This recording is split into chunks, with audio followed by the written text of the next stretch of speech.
తెలంగాణ అసెంబ్లీలో యుద్ధానికి రంగం సిద్ధమైంది. అధికార కాంగ్రెస్, విపక్ష బీఆర్ఎస్లు గణాంకాలు చాటులతో తలపడనున్నాయి. గత 10 ఏళ్ల పాలనపై సీఎం రేవంత్ రెడ్డి ప్రభుత్వం పవర్ పాయింట్ ప్రజెంటేషన్ ఇవ్వనుంది.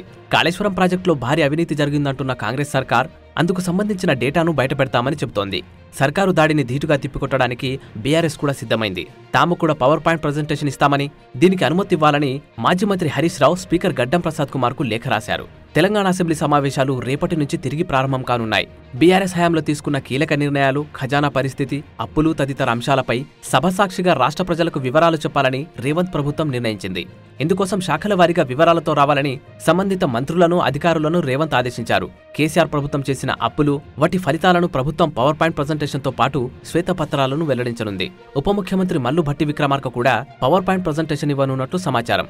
శ్వేతపత్రంలో ఉండాల్సిన అంశాలపై సీఎం, డిప్యూటీ సీఎం కసరత్తు చేస్తున్నారు.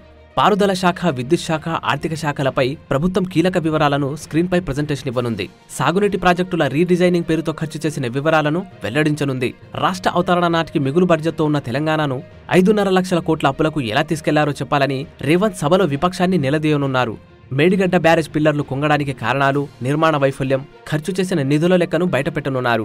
విద్యుత్ కొనుగోలు, చెల్లింపులు, భారీగా అప్పుల్లో కూరుకుపోవడానికి గల కారణాలను వెల్లడించనున్నారు. సాగునీటి ప్రాజెక్టులు, విద్యుత్ అప్పులపై ప్రత్యేకంగా దృష్టి సారించనున్నారు. కొత్త ప్రభుత్వం ఏర్పాటయ్యాక జరిగిన తొలి రోజు సమావేశాల్లో కాంగ్రెస్, బీఆర్ఎస్ సభ్యుల మధ్య జరిగిన వాడివేడి చర్చలకు మించిన యుద్ధం రేపు జరగనుంది.